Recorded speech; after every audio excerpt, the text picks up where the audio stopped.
Hello student, आज की class में बात करेंगे मिश्रण का। मिक्सचर एंड एलिगेशन का ये हमारा भाग तीसरा है।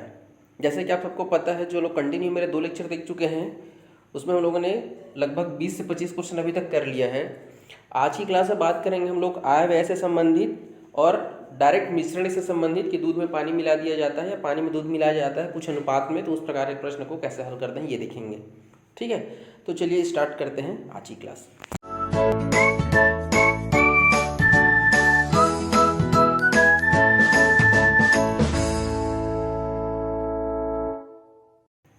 क्लास स्टार्ट करने से पहले रिक्वेस्ट करूंगा, यदि अभी तक आपने मेरे चैनल को सब्सक्राइब नहीं किया है तो चैनल को सब्सक्राइब कर लीजिएगा। और यदि पार्ट 1 और पार्ट 2 यदि आप देखना चाहते हैं तो यहाँ आई बटन के क्लिक पे मैं उसका लिंक दे देता हूँ। और आप चाहें तो नीचे डिस्क्रिप्शन बॉक्स मैंने वहाँ पे प्लेलिस्ट बना दी है, जितने भी वीडियो बने अभी तक गणित, रीजनिंग, कंप्यूटर और साइंस जीके का, वो सभी के सभी आपको प्लेलिस्ट से एक साथ मिल जाएगा। तो चलिए थोड़ा सा रिवाइज कर लेते हैं कि पहला और दूसरा हमारा जो क्लास था उसमें हम लोगों ने कुछ बेसिक चीज़ें क्या क्या देखा हुआ था।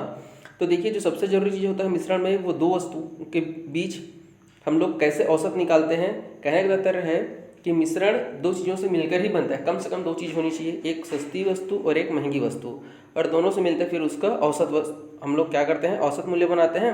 और उसके आधार पर हम लोग क्या करते हैं, फिर अनुपात निकालते हैं, सस्ती के बदले सस्ती और महंगी के बदले महंगी। तो ये हमारा मुख्य फार्मूला था, इसी के आधार पर हम लोगों ने क्वेश्चन किया हुआ था।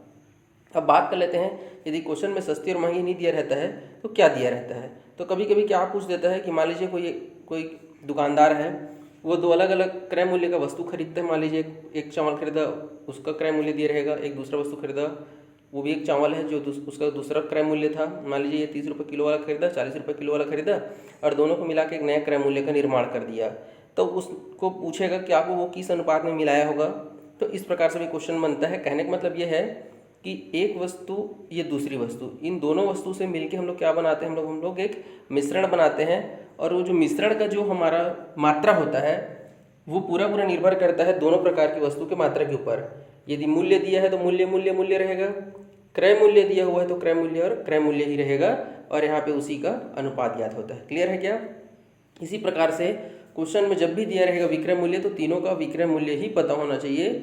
इस प्रकार का प्रश्न हम लोगों ने दूसरे हमारा जो पार्ट है वहाँ पे हमने चर्चा किया हुआ है। इसके अलावा हम लोगों ने चाल पर आधारित, देखिए क्या होता है, चाल, समय और दूरी हालांकि अलग टॉपिक जरूर है, लेकिन मिश्रण में भी आप जो है चाल, समय, दूरी से संबंधित प्रश्न हल कर सकते हैं। ठीक है, मान लीजिए कोई एक निश्चित दूरी है, उस निश्चित दूरी के कुछ भाग को आप जो है बस से चलते हैं और एक बचे हुए शेष भाग को आप रेलगाड़ी से जाते हैं, तो दो अलग अलग प्रकार का चाल है, तो उसको भी सॉल्व करने के लिए हम लोग मिश्रण का प्रयोग करते हैं। ये भी मैंने दूसरे लेक्चर में बताया हुआ है, आप चाहे तो उसको भी वहाँ से जाके देख सकते हैं। इसी प्रकार दूरी पर आधारित भी क्वेश्चन है और आपका समय पर भी आधारित क्वेश्चन, ये सभी हमारा क्लास सेकेंड का है ये। ठीक है, आज मैं आपसे बात करने वाला हूँ आय, व्यय और बचत पर आधारित। तो देखिए होता क्या है, आय मतलब आपकी जो इनकम होती है।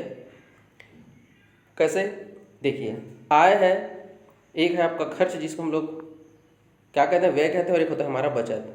तो देखिए ये तीनों एक दूसरे के ऊपर कैसे निर्भर करते हैं। आप अपनी इनकम में से खर्च को घटा दीजिए तो आपका बचत निकल जाता है। उसी प्रकार से आप अपनी यदि आय में से बचत को घटा दें तो आपका खर्च निकल जाता है। कहने का तात्पर्य यह है कि चाहे आपका व्यय हो, खर्च हो या बचत हो, पूरा निर्भर करता है आपकी इनकम आय के ऊपर। इसीलिए यदि इस प्रकार का क्वेश्चन आता है आय व्यय से संबंधित, तो भी आप मिश्रण का लॉजिक लगा के सॉल्व कर सकते हैं। तो जो मिश्रण रहता है उसको हम लोग कहाँ लिखते हैं, सेंटर में लिखते हैं। एक तरफ हमारा खर्च, एक तरफ हमारी बचत, और यहाँ पे मिलेगा इसका अनुपात, तो व्यय के नीचे व्यय का अनुपात और बचत के नीचे बचत का अनुपात। इस पर हम लोग चर्चा करेंगे आज की क्लास में। ठीक है, तो चलिए मैं डायरेक्ट क्वेश्चन पे ले चलता हूँ। पहला क्वेश्चन कहता है कि अजय के व्यय तथा बचत का अनुपात 5:2 है। ठीक है, खर्च और बचत का अनुपात कितना दिया है, 5:2 दिया गया है। यदि उसकी आय में 12% तथा व्यय में 14% की वृद्धि हो जाए तो उसके बचत में कितनी प्रतिशत की वृद्धि हो जाएगी। डायरेक्ट क्वेश्चन दिया है, तो आय व्यय के लिए हम लोग क्या करते हैं, देखिए आपका व्यय, बचत और आय रहता है आपके बीच में। तो देखिए क्या क्या चीज़ें गिवन है हमारे पास, देख लीजिए भाई। आय और व्यय का बचत व्यय और बचत, ठीक है, खर्च और बचत का अनुपात क्या दिया है, 5:2 दिया है, ये देखिए। ठीक है, आय में कितने प्रतिशत की वृद्धि, 12% की, तो ये देखिए हम यहाँ पे लिख देंगे 12। ठीक है, खर्च में कितना 14%, तो ये देखिए हमने 14% लिख दिया। बचत में कितने प्रतिशत की वृद्धि होगी पूछ रहा है भाई, बचत आपको ज्ञात करना, मैंने x लिख दिया। क्लियर है क्या?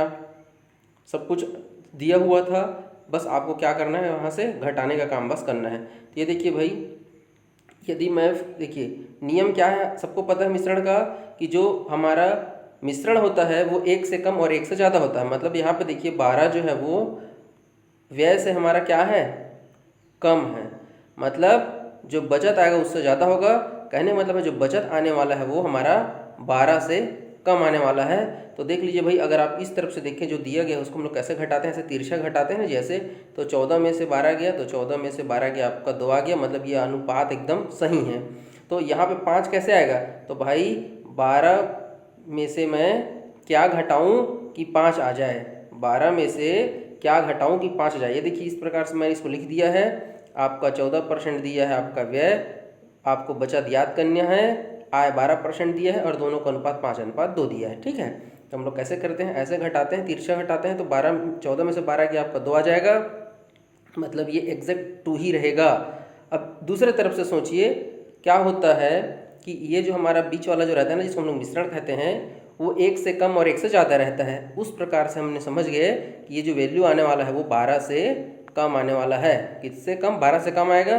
तो भाई जब 12 से कम आएगा मतलब हम ऐसे ही तो आएगा ना तिरछा घटाने से, तो कम आएगा मतलब हम 12 में से ऐसे घटा देते हैं जी। तो यहाँ पे आ जाएगा 7। या आप ऐसे भी सोच सकते हैं कि 12 में से हम क्या घटाएं कि ऐसे 5 आ जाए। तो सोचने वाली बात ही नहीं, ये सब आप करेंगे तो आपका जो है 3 से 4 सेकंड वेस्ट हो जाएगा। आप खुद ही समझिए ना भाई, यहाँ जो मान आने वाला है वो 12 से कम आएगा और कहीं ना कहीं वो हमारा 12 से कम आएगा, मतलब हम 5 घटाएंगे। यदि 12 से ज़्यादा आता बोलता तो मैं 12 में 5 को ऐसे जोड़ देता। क्लियर है क्या?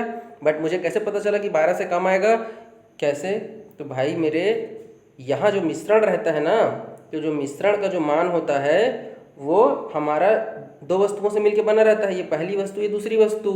तो एक वस्तु से कम और एक वस्तु से ज़्यादा, चूँकि 14 से कम है इसीलिए इधर वाले से ज़्यादा होगा। ठीक है, चलिए बात करेंगे नेक्स्ट क्वेश्चन की। अनिल के खर्च तथा बचत का अनुपात 5:3 है। फिर से खर्च और बचत का अनुपात दिया है। आय में 15%, खर्च में 9%, बचत पूछा है। सेम टाइप का क्वेश्चन है, देख लीजिए। आपका आय दिया हुआ है 15, खर्च दिया हुआ है 9, वृद्धि याद करनी है और अनुपात में दिया है 5:3। चलिए सॉल्व करते हैं।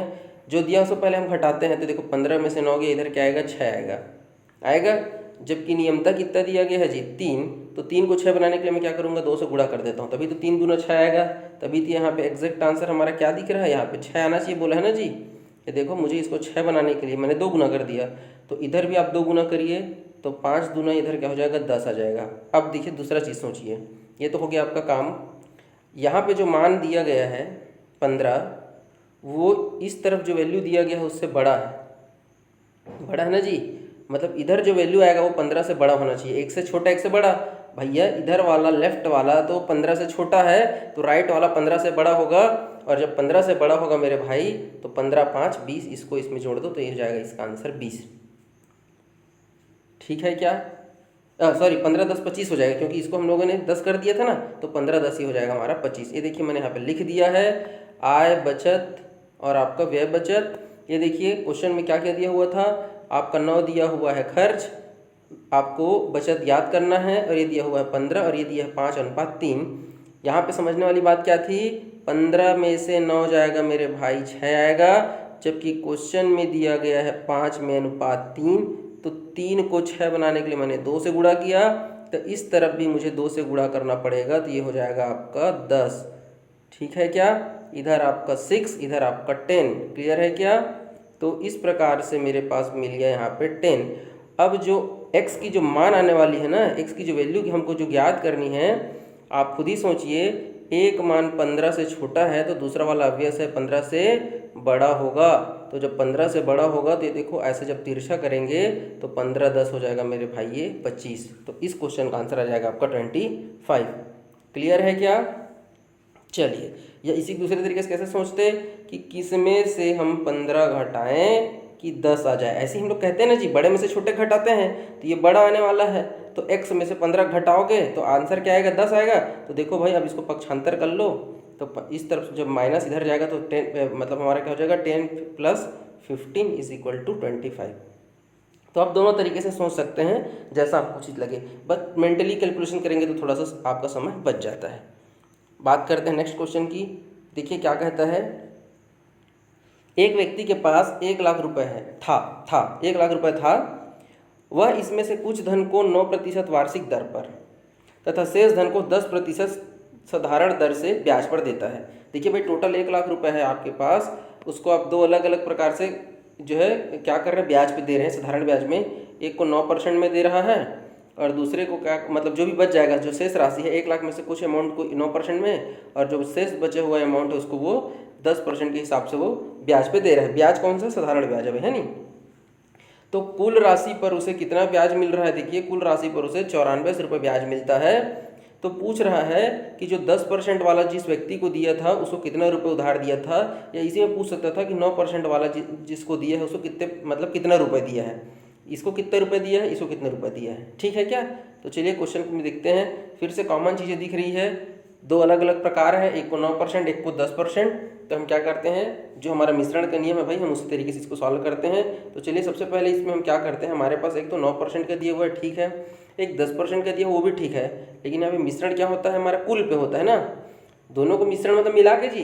तो ये बताओ भाई कुल संपत्ति कितनी थी, 1 लाख रुपए थी ना, तो 1 लाख रुपए पर ही जो ब्याज मिलेगा वही हमारा मिश्रण हो जाएगा, क्योंकि 9 और 10 किसका हिस्सा है, 1 लाख पर ही दो अलग अलग लोगों को बांट रहा है पैसा को।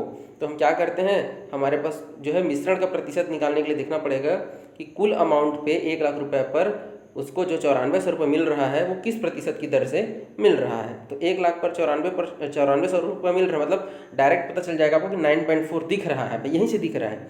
9400 है ना जी, 1 लाख पर 9400 है, मतलब कितना है, 9.4% है। फिर भी जिन लोगों को नहीं दिख रहा है मैं उनको दिखा देता हूँ कि कैसे दिखता है।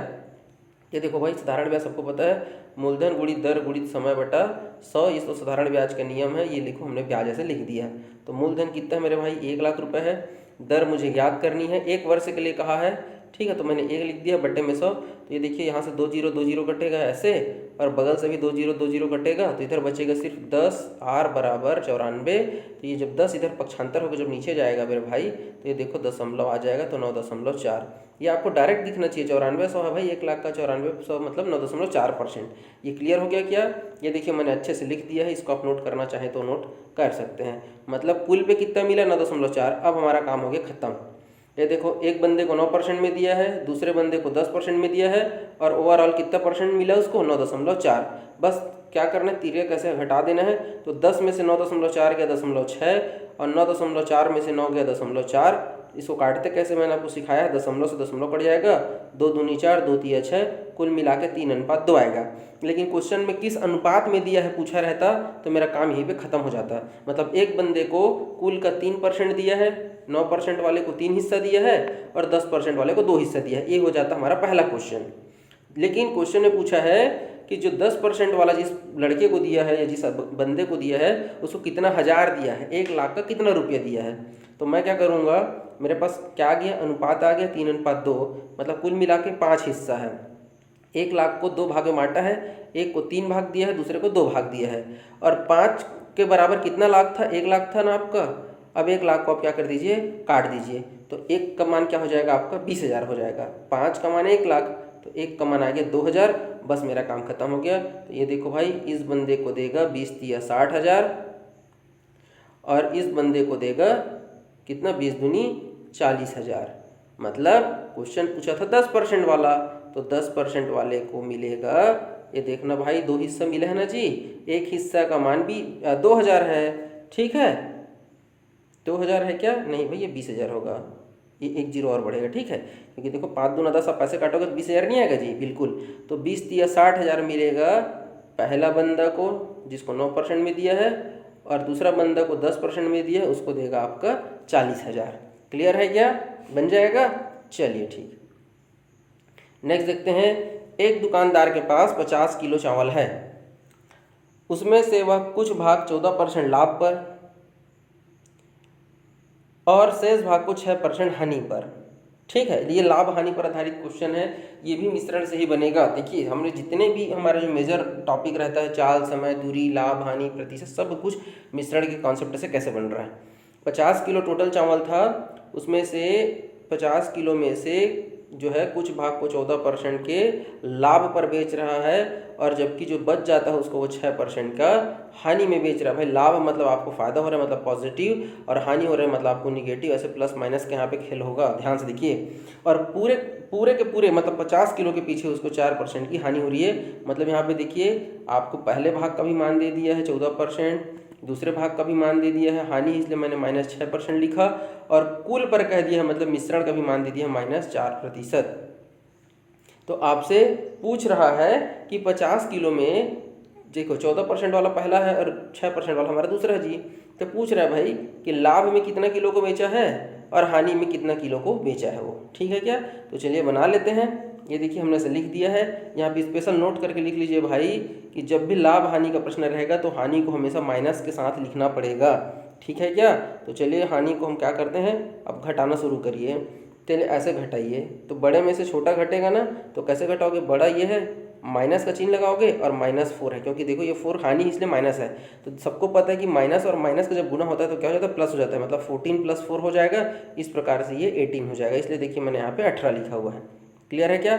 उसी तरीके से जब आप ऐसे घटाओगे तो सबको पता है कि माइनस में जैसे -2 और -1 लिखा है, तो इसमें से बड़ा कौन है, तो माइनस में जो सबसे छोटा रहता है वही सबसे बड़ा हो जाता है, पता है ना। माइनस के केस में जैसे -8 लिखा है और -10 लिखा है तो हमारा -8 बड़ा हो जाएगा, यही होता है ना। माइनस के केस में छोटा वाला ही बड़ा हो जाता है। इस स्थिति में -4 और -6 में बड़ा कौन हो जाएगा, -4, और उसमें से आपको घटाना है -6 को, समझ में आया। बड़ा अंक माइनस छोटा अंक, ऐसे ही घटाते हैं ना, तो हमारा क्या हो जाएगा ये। तो चलिए देख लेते हैं -4 को कैसे करेंगे भाई यहाँ पे, तो ये -4 ही रहेगा, फिर से माइनस माइनस प्लस हो जाएगा और ये 6 हो जाएगा।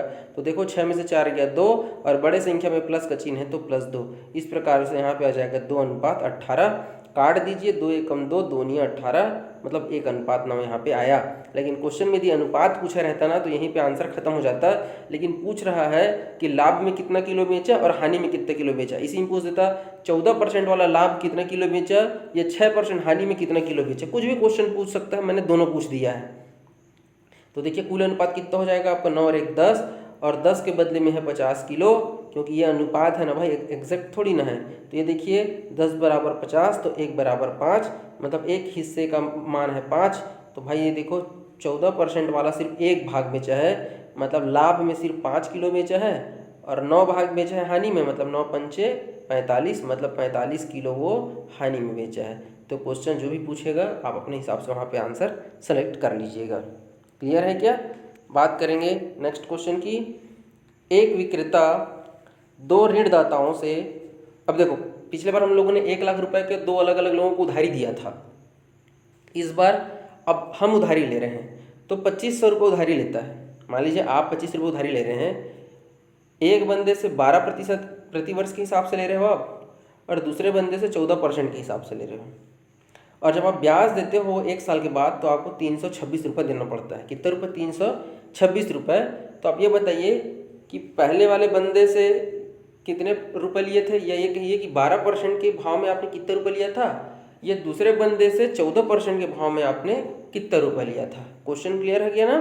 तो चलिए हम लोग क्या कर लेते हैं, हमारे पास क्या कह दिया भाई, एक बंदे का 12%, दूसरे बंदे का 14%, लेकिन ओवरऑल पे हमारे पास परसेंट होने के बजाय हमको दे दिया है ब्याज का रुपया।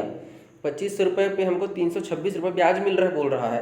तो मैं कैसे करूँगा, 2500 का मैं दर निकाल लेता हूँ, किस दर से मुझे 326 मिल रहा है, मूलधन गुणी दर गुणी समय बटा 100। ये देखो भाई 1 साल के लिए है, ब्याज मिल रहा है 326 रुपया। ये देखो 0 0 कट जाएगा। अब यहाँ पे 25 है मेरे भाई और यहाँ पे 326 है, दोनों एक दूसरे से नहीं कट रहा है, तो मैं क्या करूँगा, इसको पक्षांतर कर देता हूँ, तो 326 बटे हो जाएगा 25। क्लियर है क्या। इसको मैंने यहाँ पे अच्छे से लिख दिया है, ये देखिए कटने के बाद अंतिम में आपका 0 0 कटा, तो 326 बटे 25%। अब इसको आप चाहो तो कैसे लिख सकते हो, 13 सही 1 बटे 25। देखिए क्या कंप्यूटर ऐसे डायरेक्ट ये मतलब है ना इसका, ऐसे जो मैंने लिखा हुआ इसका मतलब है 13 सही 1 बटे 25%। देखिए ऐसा 13 से 1/25 लिखने में क्या होगा, थोड़ा सा आपको देखिएगा जोड़ घटाव में थोड़ा सा आसानी होगा। ऐसे अगर आप लिखेंगे 326/25 तो थोड़ा सा बड़ा लगता है नहीं। तो चलिए अब इसको क्या कर लेते हैं, अब हमारे पास सब कुछ मिल गया है। ये देखिए एक का मान हमारे पास दिया है कितना 12%, दूसरे बंदे को मिला है 14% के भाव में, और ओवरऑल पे मुझे मिला है ये ऐसा लिखा हुआ भाई ना, कन्फ्यूज़ नहीं होंगे आप ये कैसे लिख दिया करके, वो डायरेक्ट क्योंकि लिखाता नहीं इसलिए मैंने उसको ऐसे लिखा हुआ है, ठीक है। बट आप इसको ऐसे समझते रहिए। यहाँ पे लिख दूँ क्या, ये देखो 13 सही वो 1/25% है। अब चलिए घटाते हैं। तो देख भाई 12 और 13 में से जब आप बड़े में से छोटे घटाओगे तब आपके पास क्या बचेगा, एक बस बचेगा जी। 13 में से 12 गए एक, तो एक सही 1/25 ऐसे नहीं बचेगा। तो ये देखिए मैंने यहाँ लिखा है। इस तरफ से देखिए, दूसरे तरफ से देखिए क्या बच रहा है आपका, 14 में से 13 से 1/25 जब आप घटाओगे भाई तो देखो 13 से ज़्यादा है 14 से कम है। तो मैंने इसको एक तरीका बताया था कि इसको क्या समझोगे आप, राउंड फिगर 14 ही है ना, तो 25 में से एक चले गया, 1/25 लिखा मतलब 25 का एक भाग चले गया, तो 25 का कितना भाग बच गया, तो 24/25। तो इसीलिए मैंने यहाँ पे लिखा है 24/25 इधर, और इधर बचा मेरा भाई एक सही 1/25। अब चलिए मैं इसको तोड़ता हूँ, कैसे टूटेगा ये, तो भिन्न को तोड़ने के लिए हम लोग क्या करते हैं, इसका ऐसे गुणा करते हैं ना जी, कुल मिला के ऐसे लिखा रहता है। तो हम क्या करते हैं, इसके साथ गुणा करते हैं, 1 गुना ऐसे 25 और प्लस ऊपर के साथ प्लस करते हैं और नीचे में से 25 लिखा जाएगा। तो 25 एकम 25 और एक 26/25। तो इस तरफ है मेरा 26 आ गया बटे में 25, और इस तरफ है मेरा 24/25 अनुपात है। तो ये नीचे नीचे से कट जाएगा, क्या बचेगा मेरे भाई, यहाँ पे बचेगा 2 12 24 और 2 13 26, मतलब ओवरऑल मेरे पास आ जाएगा 12:13। क्लियर है क्या। अनुपात पूछा है क्या, नहीं भाई अनुपात नहीं पूछा है, वो पूछा है कि प्रत्येक से कितना कितना रुपये उधार लिया है। तो ओवरऑल कितना उधारी लिया हो आप, 25 भाग लिए हो, 13 12 25, और 25 के बदले में लिया है आपने 2500, मतलब एक का मान हो जाएगा आपका 100, एक का मान कितना आ गया 100। तो इस बंदे से ने लिया है 12 भाग, इससे लिया है 13 भाग, तो एक का 100 तो 12 का 1200 और 13 का 1300। इस प्रकार से इस क्वेश्चन का आंसर आ जाएगा कि 12% के भाव में उसने कितना लिया है भाई, 12 भाग, तो 1200 रुपये, और 14% के भाव में कितने लिया, 13 भाग मतलब 1300 रुपये, और 13 और 1200 को जोड़ लो आपका आंसर आ जाएगा 2500। क्लियर है क्या। ठीक, बढ़ते हैं नेक्स्ट क्वेश्चन की ओर। अब यहाँ से शुरू हो रहा है भाई आपका मिश्रण में दूध पानी, दूध के साथ स्पिरिट, ऐसे मतलब जो भी आप मिलाना चाहते हैं कुछ भी मिला सकते हैं, इस प्रकार का क्वेश्चन बनेगा। काफ़ी इंपॉर्टेंट क्वेश्चन है, आता भी है, और यदि आप बेसिक तरीके से बनाना चाहेंगे तो थोड़ा सा आपको समय लग सकता है। मैं आपको डायरेक्ट बता रहा हूँ, चलिए देखते हैं। 2 बर्तन है, चलिए मैं बर्तन बना लेता हूँ। ये देखिए ये ए है, ये बी है। पहला क्वेश्चन है, थोड़ा समझ लूँगा भाई।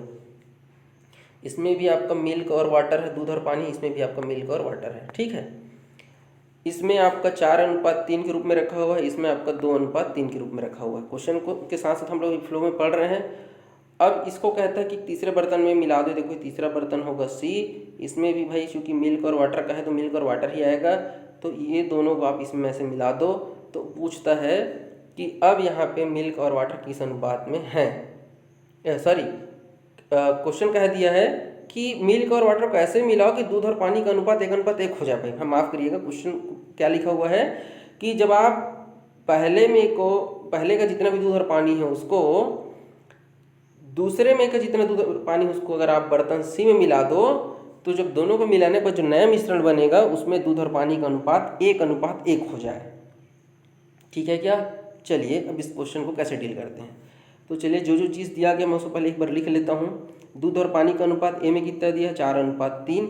मतलब अगर हम अनुपात की बात करें तो टोटल इसकी क्षमता भी 7 है, एक्चुअल में नहीं ना, अनुपात के हिसाब से 7 है। बी में 2:3 मतलब 5 है। और अंतिम में जब दोनों को मिला दोगे ए और बी को, तो यहाँ पे मिल जाएगा 1:1 मतलब क्षमता के हिसाब से 2। अब सोचिएगा बात को, जब आप सी में जो मिला रहे हैं ए और बी दोनों से जब मान आ रहा है तो यहाँ पे कितना हो जा रहा है, क्षमता के हिसाब से 2, यहाँ पे क्षमता है 7, यहाँ पे क्षमता है 5, है नहीं। तो देखो भाई 7 5 12 है और यहाँ पे आ रहा है 2। कहने का तात्पर्य भाई ये अनुपात है। आप सबको पता है कि अनुपात में अंतिम में जो काटने के बाद जो बच जाता है हम उसको लिखते हैं, लेकिन एक्चुअल में हम नहीं कह सकते कि ये 7 लीटर का ही जार है क्या ये दूसरा वाला भी 5 लीटर का ही जार है क्या, ऐसा नहीं बोल सकते। अभी हो सकता है यही हो, बट फाइनल यही हो नहीं कह सकते। तो हम क्या करते हैं, इनकी क्षमता को बराबर करते हैं। क्या करते हैं, इनकी क्षमता को बराबर करते हैं, ए बी और सी की क्षमता को बराबर करते हैं। तो उसके लिए तरीका बताया था मैं जब हम लोग कार्य और समय पढ़ रहे थे। तो 7, 5 और 2 का अपना क्या कर लो, एलसीएम निकाल लो। 7, 5, 2 का क्या निकाल लो, एलसीएम। तो 7, 5 और 2 का एलसीएम क्या निकलेगा, देख लो 7 सबसे बड़ा अंक है। अब देख लीजिए, तो हमारा यहाँ पे डायरेक्ट दिख रहा है। एक तरीका और क्या होता है कि देख लो तीनों भाई क्या है, अभाज्य संख्याएं हैं, एक दूसरे के साथ कोई कनेक्शन नहीं रहता है। तो तीनों का आपस में गुणा कर दो, तो 7 पंच 35 और 35 दूनी 70, कुल मिला के यहाँ पे 70 लघुत्तम आने वाला है। कितना आने वाला है, 70 लघुत्तम आने वाला है। तो मैं क्या करता हूँ, यहाँ पे मुझे क्या किसका गुणा करना पड़ेगा, 10 का। इसमें मुझे 14 का गुणा करना पड़ेगा, 14 पंच 70, और यहाँ पे गुणा करना पड़ेगा 35 का।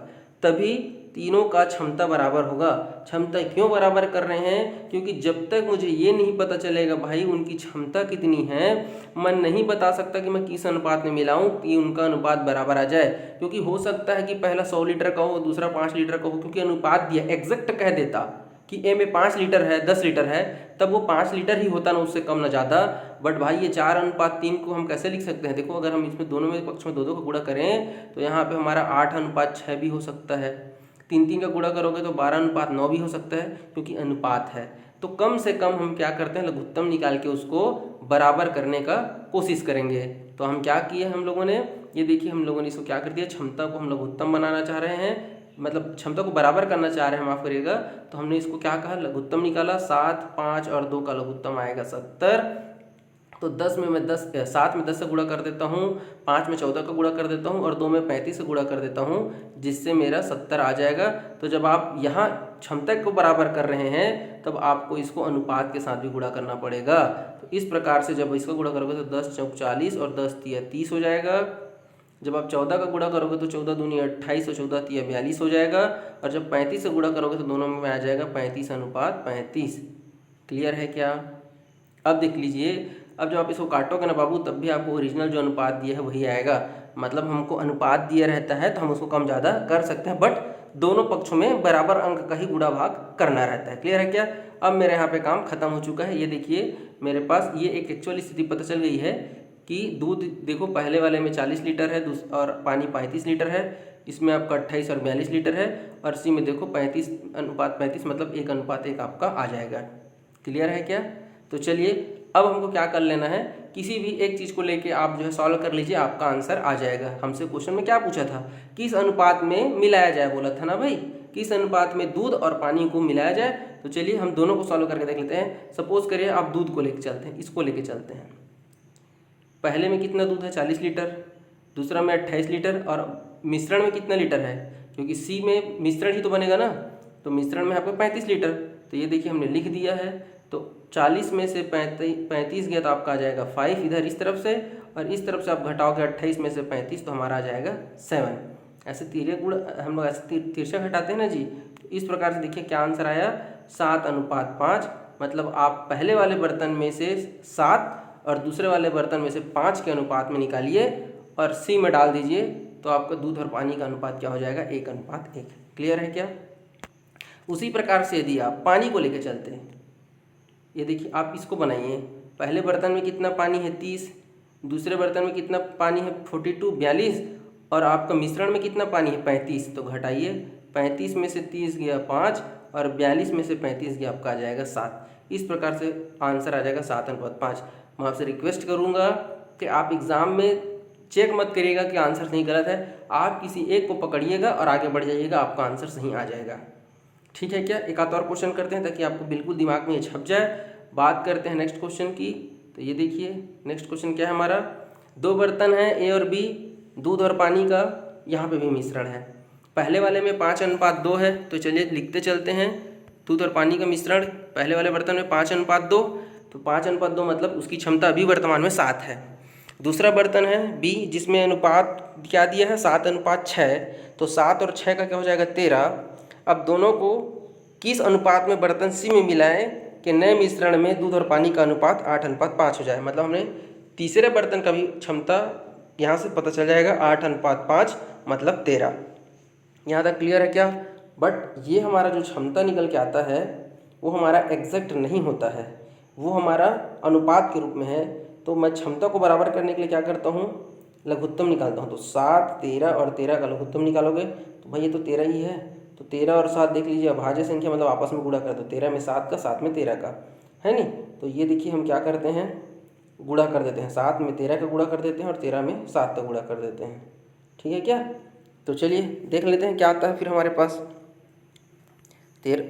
तो गुणा करते हैं, चलिए 13 पंचा 65 और 13 दूना 26।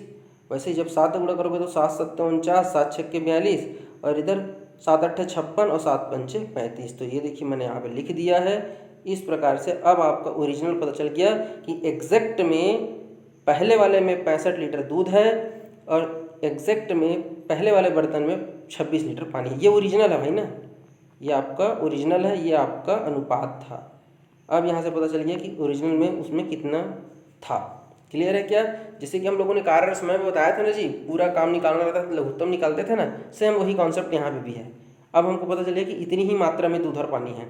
अब आपको क्या कर लेना है, किसी एक को पकड़ लेना, चाहे आप दूध को पकड़ के बनाइए या पानी को पकड़ के बनाइए। तो ये देखो 65, 49 और ये हो जाएगा आपका 56। ठीक है ना, पहला बर्तन, दूसरा बर्तन और फिर आपका मिश्रण। देखिए ऐसे घटा दीजिए तो 49 में से 56 घटेगा, मतलब 56 में से छोटे में से बड़े ही घटाते हैं तो 7, और 65 में से आप इसको घटाएंगे तो कितना हो जाएगा आपका, यहाँ पे कितना बच जाएगा 9। ठीक है, तो क्या आंसर आ जाएगा आपका, ठीक है ना, 7:9। ये देखिए उसी प्रकार से आप यदि पानी को लेकर चलेंगे तो भी ठीक है, 26, 42 और 35।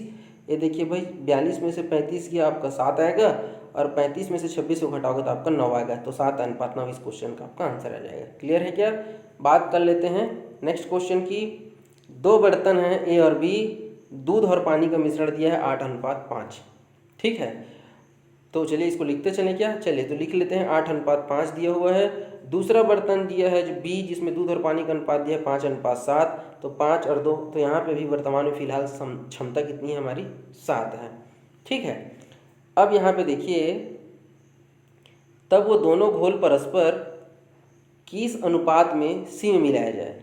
ए और बी है, हम किस अनुपात में इसमें मिलाएं कि अब हमको अनुपात बताना है कि तीसरे बर्तन में दूध का प्रतिशत दिया है 69.3/13%। 69.3/13% दूध का दिया है। किस में? तो जो पिछले बार हमारे पास क्या रहता था कि तीसरे बर्तन में किस अनुपात में मिलेगा वो भी दे देता था, लेकिन इस बार वो डायरेक्ट अनुपात ना देके प्रतिशत के रूप में दिया है। तो घबराना नहीं है भाई। देखिए सी में 2 ही पदार्थ तो है ना, एक दूध और एक पानी है, तो भाई होता है 100%। समझिएगा बात को, होता है 100%। 100% में से 69.3/13% हमारा क्या है, दूध है ना। तो जो बचा हुआ हिस्सा है वो हमारा क्या हो जाएगा, पानी का हो जाएगा। तो इसमें सोचने वाला ज़्यादा बात ही नहीं है। या हम दूसरे तरीके से कर लेते हैं कि पहले हम एक को सॉल्व कर लेते हैं तो दूसरा ऑटोमेटिक हमारा निकल जाएगा। तो देखिए आप ये प्रतिशत वाला जो प्रक्रिया है ना, उससे भी आप बना सकते हैं। मैं एकदम सटीक और सरल तरीका बताता हूँ आपको, आप इसको कैसे बनाइएगा। तो देखिए मैं क्या करता हूँ, इसको तोड़ता हूँ। 69.3/13 इसको कैसे तोड़ेंगे, अभी मैं आपको बता रहा था ना, 1/1/25 को कैसे तोड़े थे। इसको प्लस करते थे, इसे गुणा और इधर से प्लस, सबको पता ही, बहुत आसान और कॉमन बात है नहीं। यहाँ पे कैसे करेंगे, चलिए 69 में 13 का गुणा करो, ये हो जाएगा 69 × 13 और प्लस कर दोगे आप ऐसे 3 को और बटे में ऐसे लिखोगे आप ऐसे 13। क्लियर है क्या? यही हुआ है। ठीक है, अब जब आप 13 और 69 का गुणा करोगे तो हमारा आएगा 897। कितना आएगा आपका, 897। और उसमें आप ऐसे 3 को जोड़ दीजिए और बटे में है आपका 13। और यहाँ पे चूंकि प्रतिशत है तो यहाँ पे मैं ऐसे गुणा कर देता हूँ 100 का, तो ये हो जाएगा मेरा ओवरऑल 1300, क्योंकि परसेंट है ना। देखिए ना क्वेश्चन में परसेंट लिखा है तो परसेंट मतलब 100। इस प्रकार से मेरे पास क्या बचेगा, ऊपर में 900 और बटे में 1300। तो देखो 0 0 कटा, बचा क्या, 9/13। क्या बचा, 9/13। मैं इसको हटा दूँ तो ये देखिए मैंने कहा 9/13 है, ये मेरा कुल है। और मैं बात किससे कर रहा हूँ, दूध की। ठीक है ना, किसकी बात कर रहा हूँ, दूध की बात कर रहा हूँ। कुल 13 में से 9 आपका दूध है, तो कितना पानी है, 13 में से 9 गया, कितना बचा, 4। मतलब 4 लीटर पानी है। अरे भाई कुल मेरे पास 13 लीटर है बोल रहा हूँ, उसमें से 9 लीटर दूध है बोल रहा हूँ, तो 4 लीटर ही तो पानी बचेगा ना भाई, तभी तो 9 4 13 होगा। यस, कंक्लूजन क्या निकल के आया कि 9:4 मेरा क्या हो जाएगा, दूध और पानी का अनुपात। इस प्रकार से टोटल मेरे पास 13 इसका क्षमता आ जाएगा। समझ गए क्या कैसे कहा मैंने? मैं रिपीट कर देता हूँ मेरे भाई, 9/13 आया। बटे में हमेशा नीचे वाला कुल रहता है, ऊपर वाला किस चीज़ का है भाई, मेरे दूध का है, ये दूध का है, तो ये मेरा क्या हो जाएगा, 9 दूध है, 13 कुल है, तो 13 में से 9 गया, जो बच जाएगा वो मेरा पानी हो जाएगा, मतलब 4 लीटर पानी हो जाएगा। क्लियर है? चलिए, तो 13 7 13 का लघुत्तम अभी हम लोगों ने तो निकाल लिया था, तो 13 वाले को 7 7 से गुणा कर दो, 7 वाले के साथ 13 का गुणा कर दो। इस प्रकार से देखो, 7 8 56, 7 5 35, 13 5 65, 13 दूना 26, और अंतिम में जो 7 का है उसके बाद क्या हो जाएगा, 7 नहीं 63 और 7 6 28। ये देखिए मैंने ऐसे बगल में लिख दिया है। यहाँ पे जब क्षमता को बराबर करोगे ना भाई, तो पक्षांतर जब हम लोग गुणा भाग करते हैं तो दोनों पक्ष में करते हैं ना जी, ये तो सबका बराबर हो गया जो हमारा मेन मकसद था। तो जब 7 गुणा करोगे तो दोनों तरफ करोगे ना, अनुपात में भी करोगे और क्षमता में भी करोगे, तो इसीलिए 7 8 56 और 7 5 35। क्लियर है क्या? चलिए, अब हमारा काम खत्म हो चुका है। दूध को ले लो या पानी को ले लो और आपका क्वेश्चन सॉल्व हो जाएगा। ये देखिए, दूध के लिए कैसे करोगे, 56 65 और 63, तो 63 में से 56 घटाओगे तो 7 आएगा, और 65 में से 63 घटाओगे तो 2 आएगा, 2:7। उसी प्रकार आप यदि पानी को लेकर बनाओगे तो देखो, 35 पहले में, 26 दूसरे में, ये पहला ये दूसरा और ये मिश्रण। तो देखो भाई, 35 में से 28 जाएगा मेरे भाई, 7 बचेगा, और 28 में से 26 को घटाओगे तो 2 बचेगा। इस प्रकार से आंसर आ जाएगा 2:7 बन जाएगा। बात करते हैं नेक्स्ट क्वेश्चन की। नेक्स्ट क्वेश्चन क्या कह रहा है देखिए, 20 लीटर और 30 लीटर, 20 लीटर और 30 लीटर के दो मिश्रण में दूध और पानी का अनुपात 3:7 और 7:5। यहाँ पे क्वेश्चन बिल्कुल अलग है। मान लेते हैं ये एक ए है और ये 20 लीटर का है, और ये दूसरा बी है मेरा, ये जो है मेरा वो 30 लीटर का है। अब क्वेश्चन में क्या कहा है देखिए, दूध और पानी का अनुपात 3:7 है और ये 7:5 है। अब 7:5 दे या 3:7 दे, आप 20 से ज़्यादा नहीं कर सकते मान लो। क्यों? क्योंकि आपको एग्जैक्ट 20 लीटर दे दिया है। यही फ़र्क होता है रियल वैल्यू में और आपका जो है रेशियो में। अनुपात कह देने से पता नहीं चलता। जैसे ये 3:7 होता ना भाई, तो यदि हम इस 3:7 को भी सॉल्व करना शुरू करेंगे तो यहाँ पे मेरे पास इसकी क्षमता 10 है और इसकी क्षमता देखो कितनी है, 7 5 12 है ये, ठीक है ना, ये 7 5 12 है। तो अब ये देखिए, यहाँ पे ओवरऑल मेरे पास क्या होना चाहिए, 10 होनी चाहिए, और यहाँ पे ओवरऑल मेरे पास क्या होना चाहिए, अभी यहाँ पे 12 हो रहा है, लेकिन मैं इसे 30 से ज़्यादा नहीं कर सकता, 30 से ज़्यादा नहीं कर सकता, ठीक है। तो मैं क्या करता हूँ, पहले देख लेता हूँ कि ओरिजिनल में कितना है। क्या देख लेता हूँ मैं कि मेरे पास ओरिजिनल में कितना है, यहाँ पे देख लेते हैं। तो ये जो है, माफ़ करिएगा, ये क्वेश्चन गलत लिखा हुआ है, ये 36 है, ये मैं 30 लीटर एक डाला हूँ, तभी मैं कहूँ ये 12 से 30 कैसे आएगा। देखो 10 दूना 20 का 2 गुना दिख रहा है, यहाँ पे करेक्शन कर लीजिएगा भाई, ये 36 लीटर है, ये जो है वो 36 लीटर है, कर लीजिएगा इसको, ठीक है। क्या है ये, 20 लीटर और 36 लीटर है ये, ठीक है, ये मेरा 36 लीटर है, सुधार लेंगे। तो चलिए अब बात कर लेते हैं कैसे। तो पहला वाला मेरे पास दिया हुआ है मात्रा 20 लीटर का, नोट कर रहे हैं ना, नोट करिए, 3:7, मतलब मेरे पास कितना है, टोटल 10 है, जबकि होना चाहिए कितना, 20 लीटर। तो मैं से क्या कर दूंगा, 2 गुना करूंगा, तभी तो मेरा 10 दूनी 20 होगा। तो अनुपात भी क्या हो जाएगा, 3 दूनी 6 और 7 दूनी 14। ओरिजिनल में मेरे पास 6 लीटर मिल्क है और 14 लीटर वाटर है। समझ में आया मैं क्या बोल रहा हूँ? मेरे पास एग्जैक्ट 20 लीटर ही कहा है भाई, तो मैं अनुपात में क्या कर दिया, 10 को 20 बनाने के लिए 2 का गुणा किया, तो दोनों पक्षों में 2 का गुणा होगा, तो पता चल गया कि 6 लीटर दूध है और 14 लीटर पानी है। उसी प्रकार से दूसरा में बर्तन में 30 लीटर आपका दिया गया है और क्वेश्चन में कह दिया था 7:5, मतलब ये 12 है, और हमारे यहाँ ये 36 कर लीजिएगा इसको, फिर से गलती हो रहा है मेरे से, 36 है ये।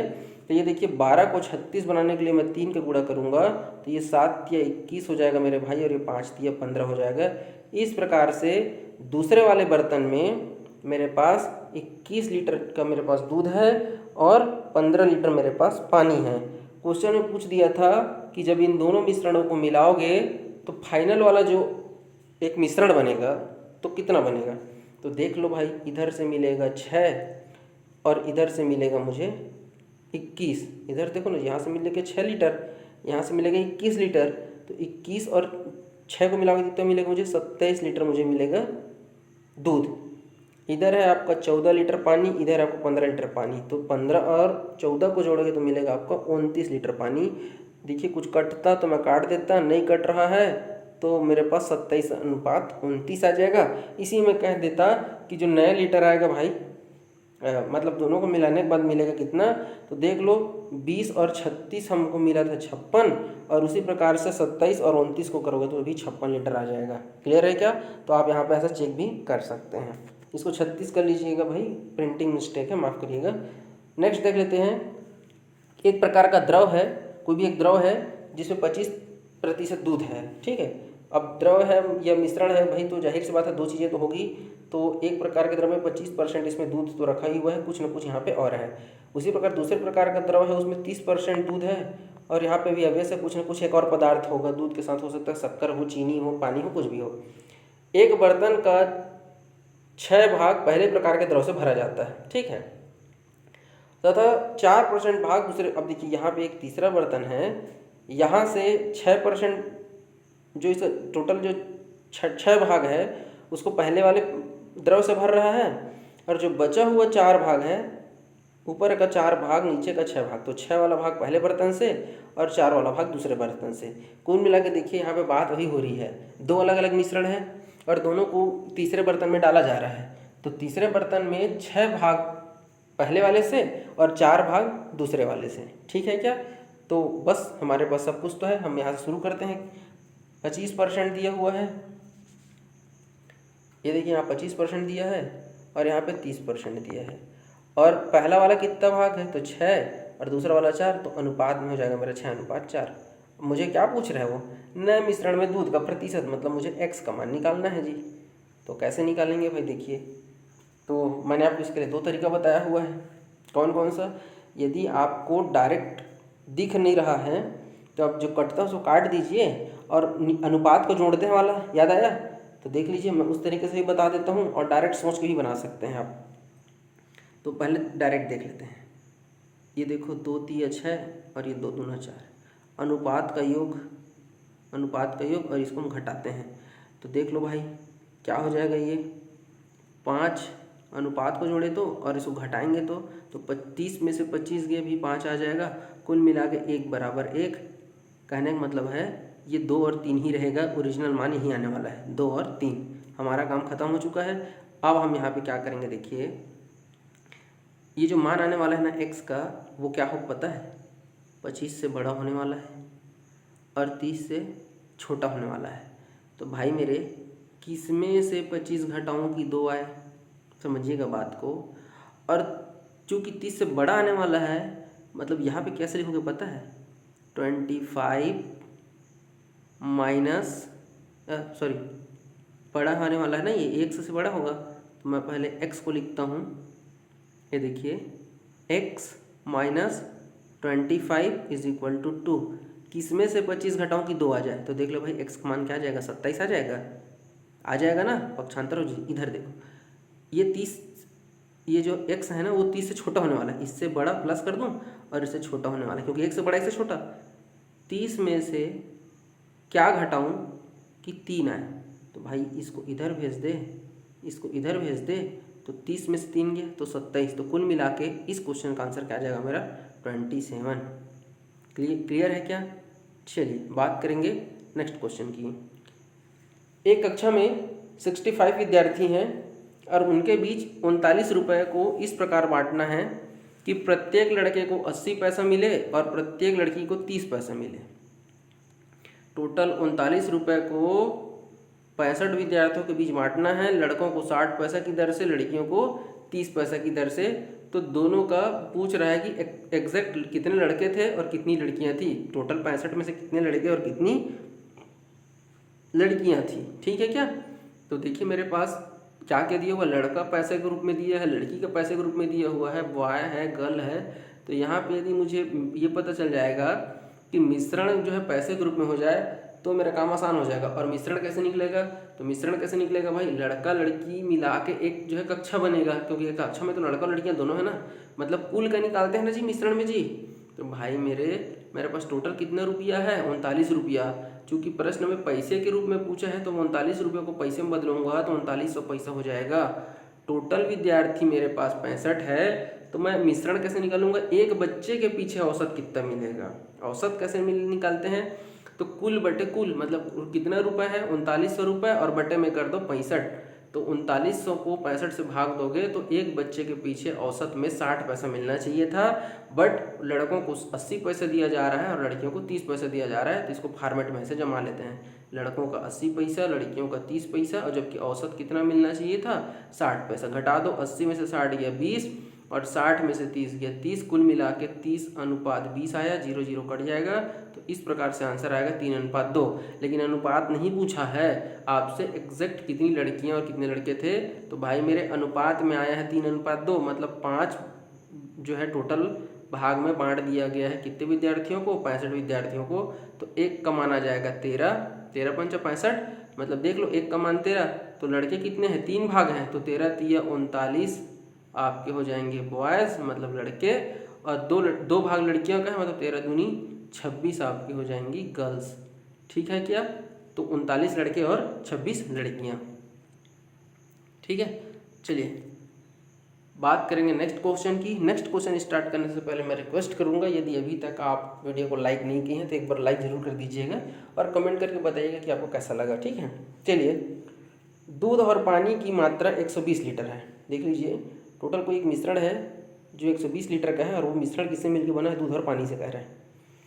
और 120 लीटर के एक बर्तन में दूध और पानी है। सेम उसी चीज़ को ज़बरदस्ती 2 बार कहा है। 120 लीटर का एक बर्तन है, देखिए मिश्रण 120 लीटर का है और वो 120 लीटर वाले ही बर्तन में है, ये कहने का मतलब है वो। ठीक है, इससे कुछ नया चीज़ निकल के बाहर नहीं आया, बट कहता आगे ये है कि यदि दूध का 80% इस बर्तन में 180 लीटर का एक मिश्रण है, और ये जो मिश्रण में है उसमें दूध और पानी दोनों हैं, मिल्क और वाटर दोनों हैं, तो मिल्क का 80% को क्या कहता है बाहर, और 40% आपका पानी को बाहर निकाल लिया जाता है।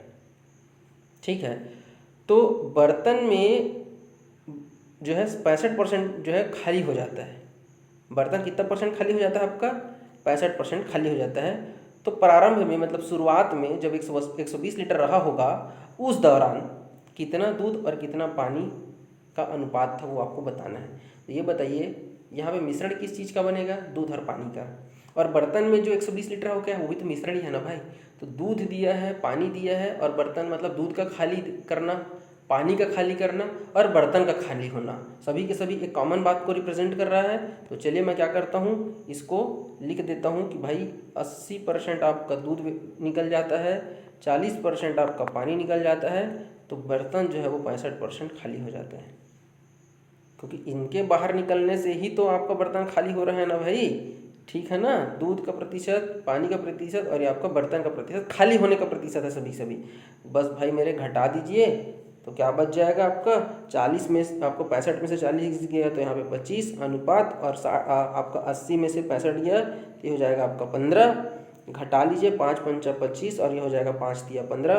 कुल मिला के इस क्वेश्चन का आंसर आएगा कि शुरुआत में 5:3 था, लेकिन अगर आपसे पूछ देता कि कितना लीटर दूध था और कितने लीटर पानी था तब कैसे बनाओगे आप, 5:3 इस क्वेश्चन का तो आंसर आ गया 5:3।